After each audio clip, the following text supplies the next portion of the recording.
Delighted to have you join us today.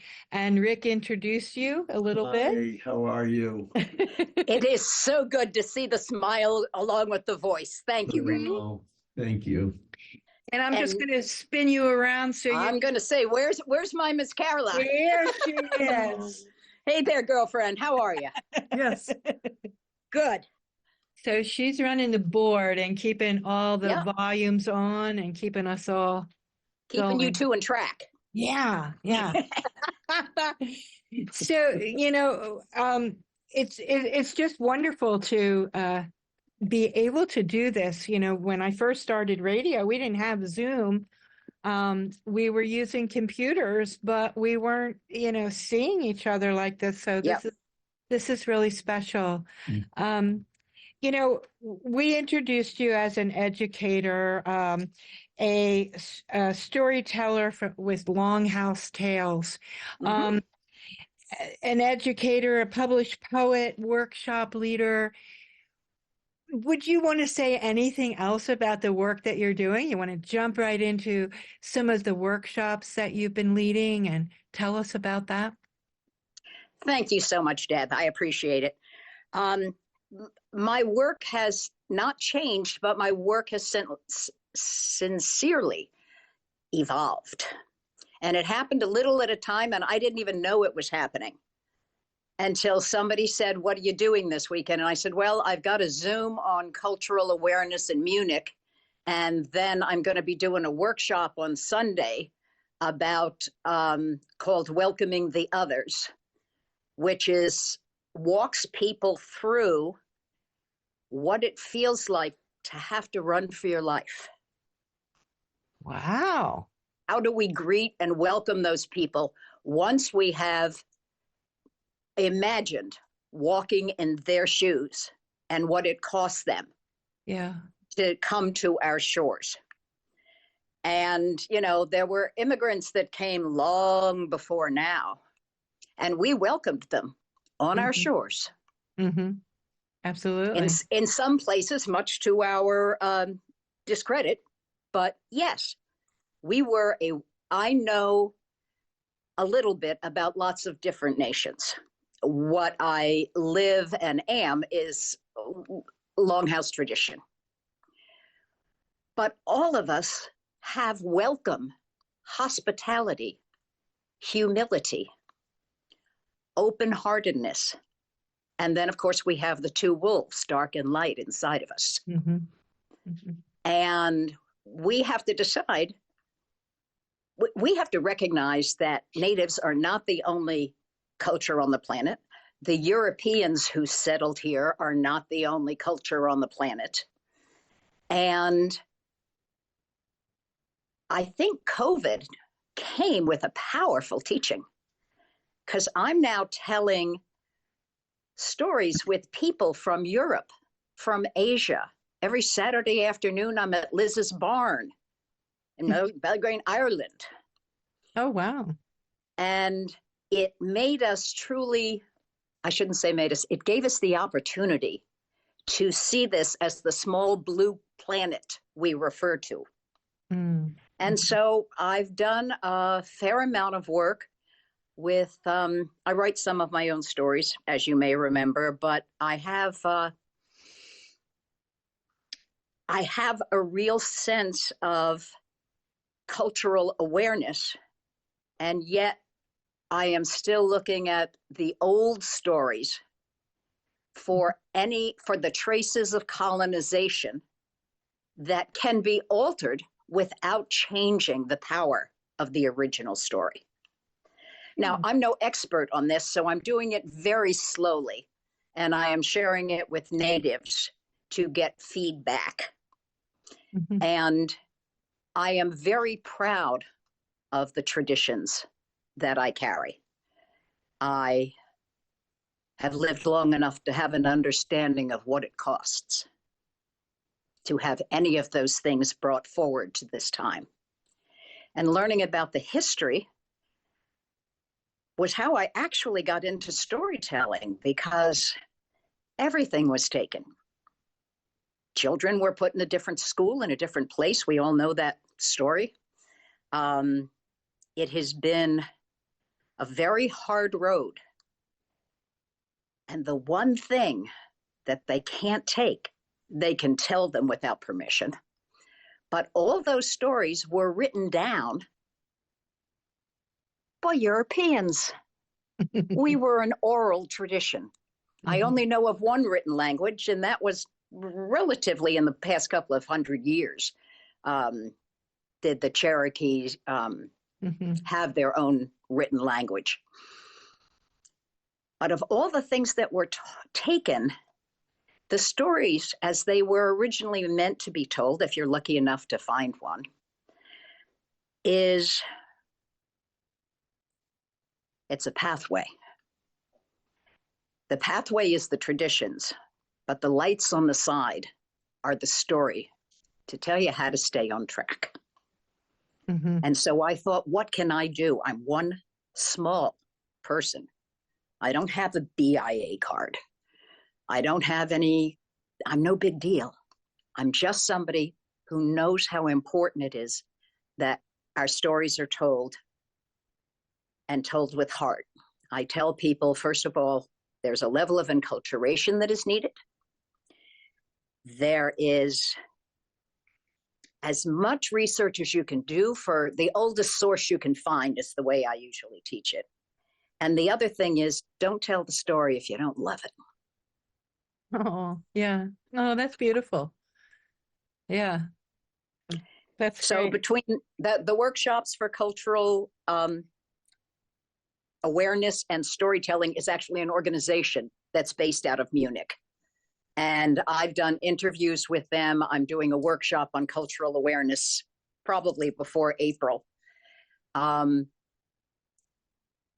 I am excited to see them. We had an Asian person last time. We had a couple of people from Germany and surrounding countries. We had one from Canada. We had one from the US. And I think this is a broad enough topic that a lot of people will be interested in listening and then talking.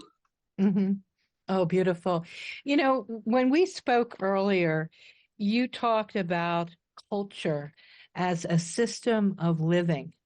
And I was wondering if you could explain that a little bit more, because I've been like thinking about that and, you know, wondering, are there boundaries? Are there limits? Are there what, and how do you see that when you're thinking about a system of living and recognize it as culture?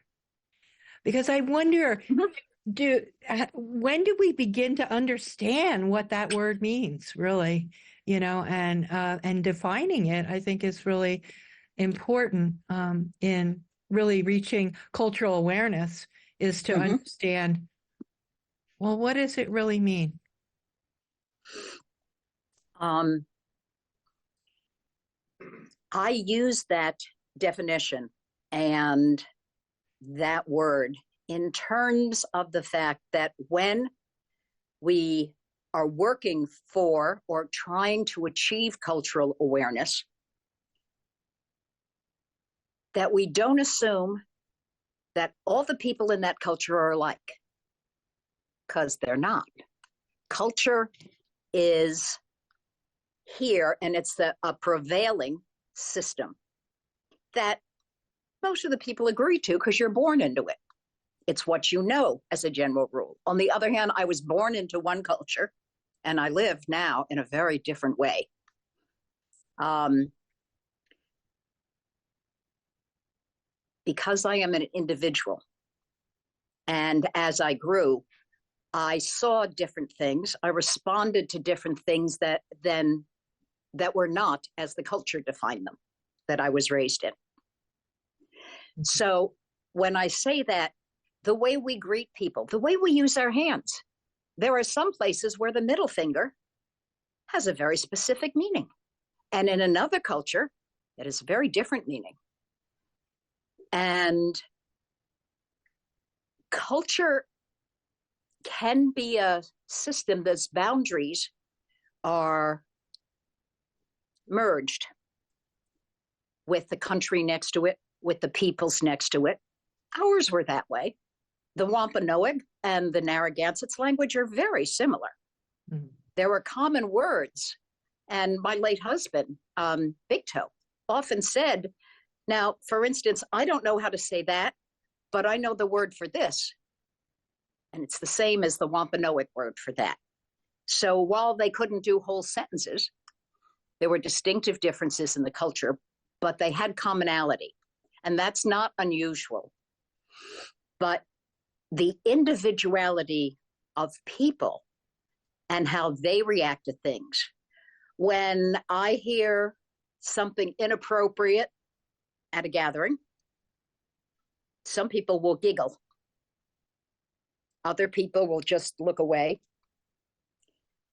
I either put my shawl up over my head or I'll get up and leave, because I'm talking about offensively inappropriate. I'm not talking about somebody made a, stated something that was close to the truth, but not quite. So it is a very simple way of defining a very complicated process of living. Mm-hmm. It's a system. Mm-hmm. Mm-hmm. Well, the expressions, I think, of culture are, our storytelling is one thing, and this is what you have participated in for a long time, and yep. So you probably have a lot of stories that are shared by many of the nations and tribes in the Northeast, and I don't know if you would want to share a story from this area, or if this is a good time to do that, or if you want to. Absolutely, we can. And since Rick is sitting here, let's not forget music as a cultural motivator and definition. Mm-hmm. The instruments that are played, the songs that are sung are right up there with things that we can repeat. They may be taken by other people, but they won't be used for the same reason. They won't be used necessarily in right places or right action. Yeah. But if you have a song in your heart, it never goes away. Your brain may not be able to find it, but your heart still knows where it is. So just another marker. What I'd like to do is I'd like to share what for me was very, very important. I was going through, I was looking for something on Amazon, and I found a children's book. And the book's name was Many Hands. I thought, okay, that's got to be native. And so I looked on the definition of it and whatever. And I quite liked it. So I don't remember if I called the publisher first. I think she had put a contact in her spiel about the book. And I contacted Angel Perot, who is the woman who wrote it. She is not Penobscot. It is a modern tale, but the story is a modern Penobscot tale. Mm-hmm. And I have the author's permission to share it. And the teaching, and everybody in this room and that room will recognize how old the teaching is, although the story's quite new. A dragonfly landed on Lily's hand. She paused in picking up the sweetgrass by the river to gaze at its shining wings. To her people, the Penobscot, the dragonfly signified loved ones who have been with us and are now gone, home to the ancestors. Lily thought of her grandmother, how much she missed her. In her mind tumbled the tales of her grandmother had told her. And she always did the story, always told stories while they were making baskets together. Lily wished she could be like the dragonfly. Her grandmother had taught her how to make baskets, but Lily's baskets, like the nymph, were plain and unnoticed. She wanted to be a basket maker, a weaver of beautiful baskets. Well, the dragonfly flickered from her hand as she moved, but it hovered nearby. Lily dropped her basket of sweetgrass and followed, as any child would. The sunlight shimmered on the silver insect as it zigged and zagged around the meadow. Lily had to hurry to catch up with it, and then it would zoom away from her again. She searched and she searched, but she could not find the dragonfly. Sadness came over her. It weighed on her like a stone. She lay on the earth and she could feel the heartbeat beneath. She watched the white overhead change.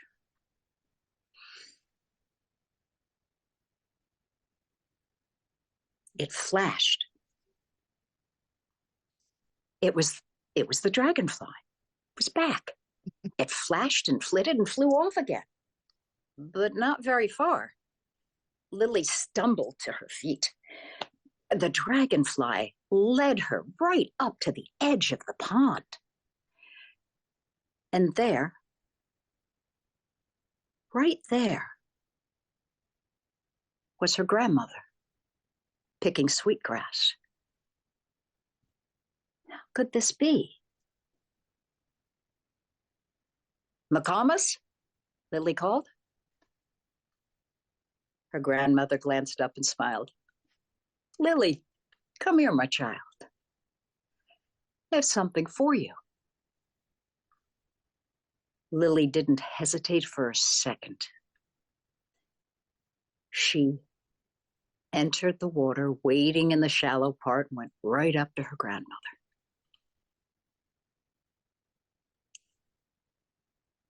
The pink flower glowed in Lily's hands. She saw it in her grandmother's hands, and she watched it in her hands as it changed into a beautiful basket. "This is for you," her grandmother said. "But remember, many hands make the basket." Just then, Lily awoke. She had drifted off to sleep in the meadow. Her grandmother was gone. Her beautiful basket was gone. But she carried a bright picture in her mind. She collected her basket of sweetgrass and hurried home. She ran to the little workshop behind the house. That was where she and her grandmother had always done their basket making and their storytelling and their songs. She took strips of brown ash and began to weave. Her fingers flew like the dragonfly, darting in and out as she moved each piece. She wove green strips between the natural ones to form a flat lily pad. For the flower, she chose hand-dyed pink strips and folded them into pointed petals. She wove a braid of sweetgrass, the hair of the Earth Mother, and found around the base and attached the lily pad with that narrow strip of ash.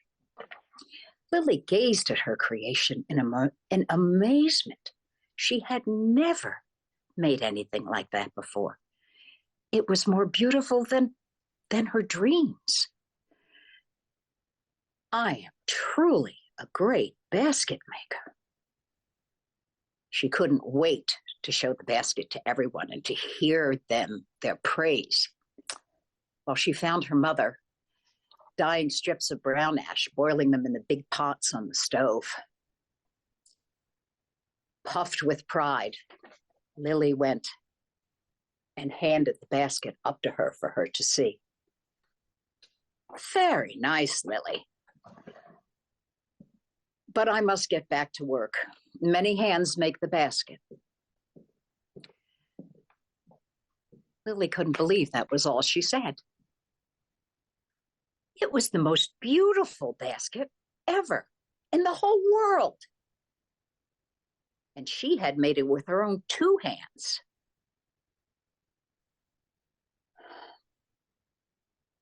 She ran outside and found her cousins, scraping and gouging the brown ash. Angry now, she thrust out the basket. Very nice, they said. But we must get back to work. Many hands make the basket. Well, her face reddened. Couldn't she see how beautiful it was? So much better than anything else. And hadn't her skilled hands done the work?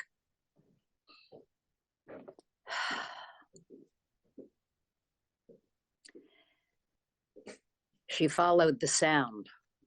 Boom, boom, boom. She followed the sound of the heartbeat of the Earth Mother. To her uncles pounding the brown ash and separating the splints. Look. And she put the basket up in front.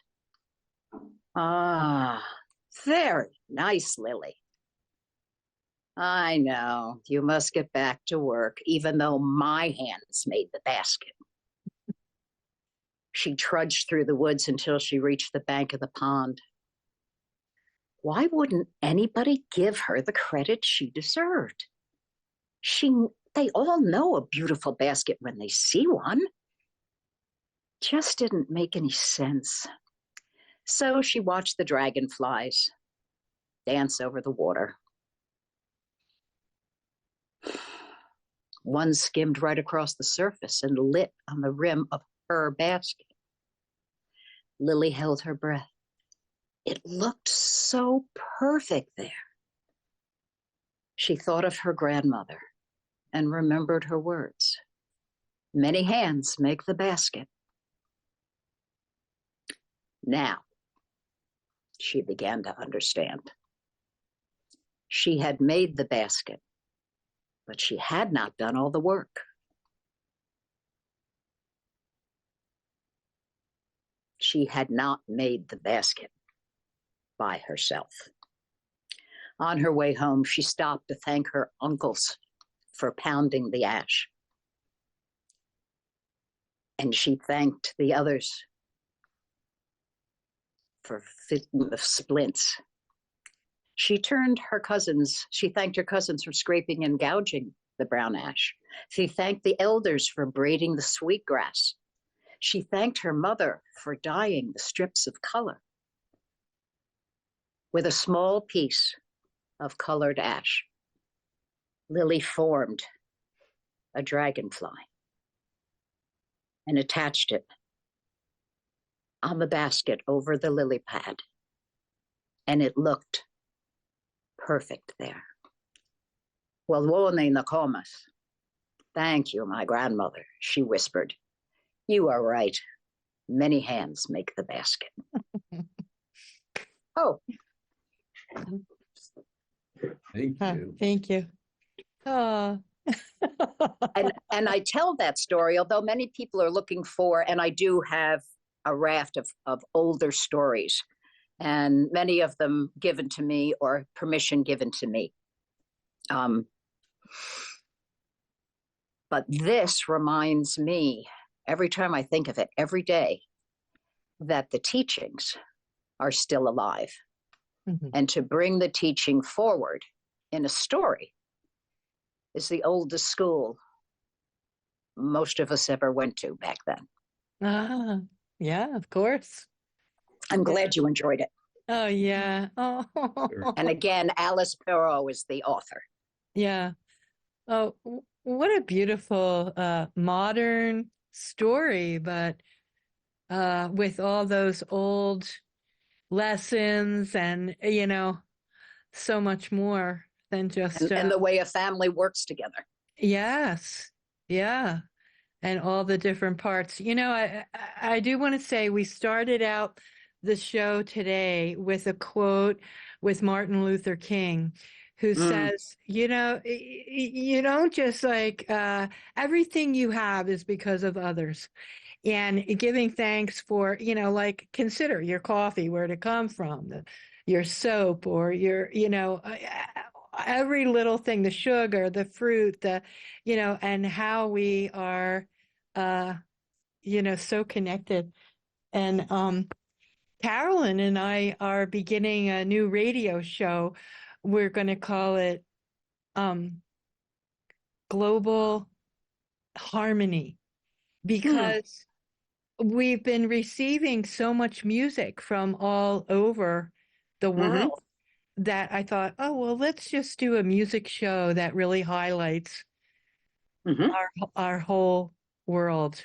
And so thank you so much for sharing this story, because it's just like it continues to affirm that web of life that we're all, so part of. Um, what I did want to ask you about, though, is, we choose a certain way of life. We choose a path, and you chose a path of sobriety early on in your life, and that has shaped who you are. It has shaped your interests and the way you live. And I was wondering if you might want to speak to that a little bit. Well, it's been 47 years. Wow. One day at a time. Yeah. And I can tell you that I was going to go horseback riding I was in the theater back in those days. And I was sometimes I was on stage, but usually I was a special effects technician. And it was during, on this particular production, I was the assistant director, and which is, mostly I got coffee and stuff. Big title, small jobs. But if you do them well, you learn a lot about how the show runs. Mm-hmm. Anyway, one of the women in the cast had asked me if I wanted to she said she was going to go horseback riding on Sunday, and did I want to come with her? Well, I went with her, and I hadn't been horseback riding in probably 15 years at that point. And we couldn't find it. We got lost. One thing after another. We never did go horseback riding. But out of boredom, I reached up and took a book off the dashboard. And it was a book about getting sober. And I looked at her, I said, "Is this yours?" And she looked at me and said, "No, it belongs to my friend so-and-so. But I'm an alcoholic too." And I went, oh, because the last thing I wanted to do was to listen, talk to, or hang out with people who didn't drink. That was not my modus operandi from the first culture. So I put the book back and I said, "Oh, how interesting." And then she started talking. We hadn't said much. We'd just been giggling and trying to find out where we were. And Jill is now also with the Ancestors. That was her name. And she talked softly and quietly. And she shared bits of her story. She belonged to a group of people who supported her sobriety. And she said, I'm going to go at 7:00 tonight. You want to go? And inside I'm going, no, I don't want to go. And my mouth went, I'll give it a try. I figured I could drink after I left. Well, I went to the meeting and I said my birth name and said it was my first meeting and I was interested in what people had to say.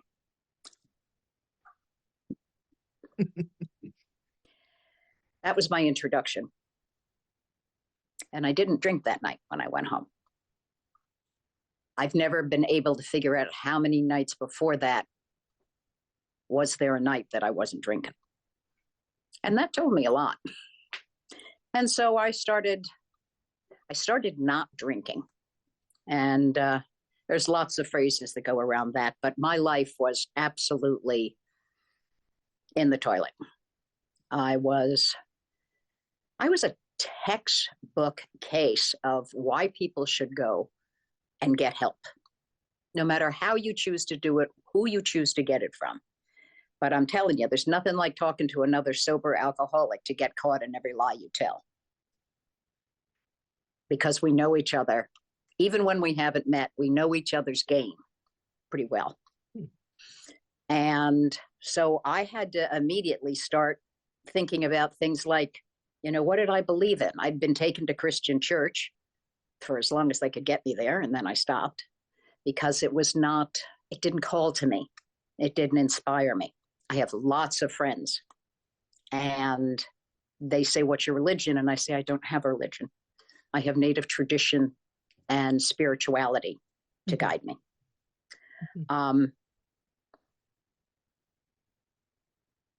It's a very simple process. Don't drink. Not easy, but it's very simple. If you don't drink, you can't get drunk.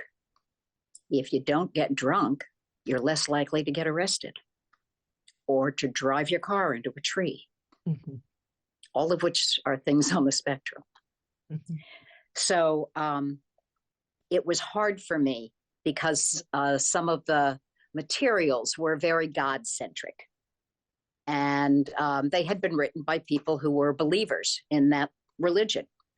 So sometimes I kind of had to, and eventually I just got numb to it. And I thought that was theirs and they're sharing theirs with me. I don't have to acknowledge it, deny it, nothing.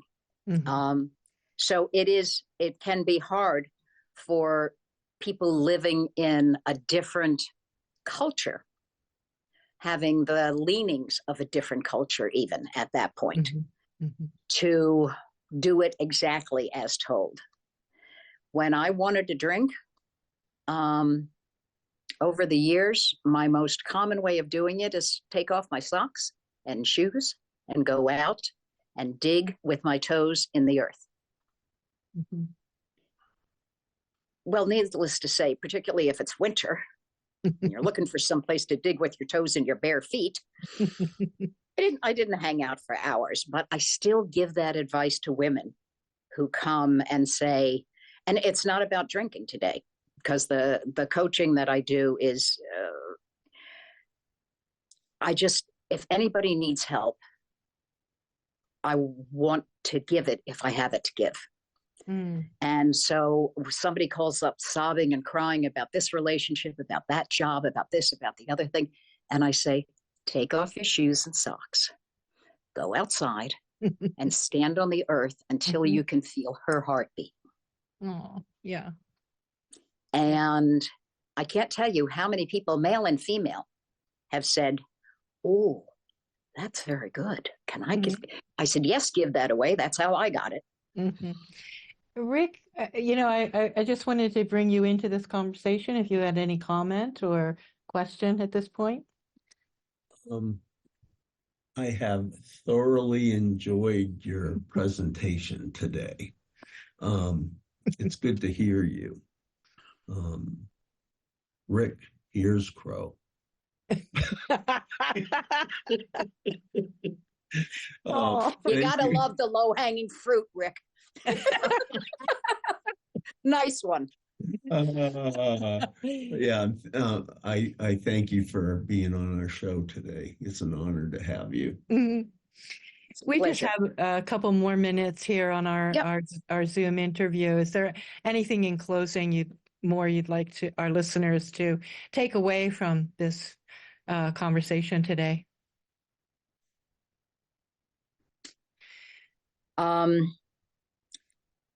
There is a phrase by one of the wisest men, I think, who has ever written anything.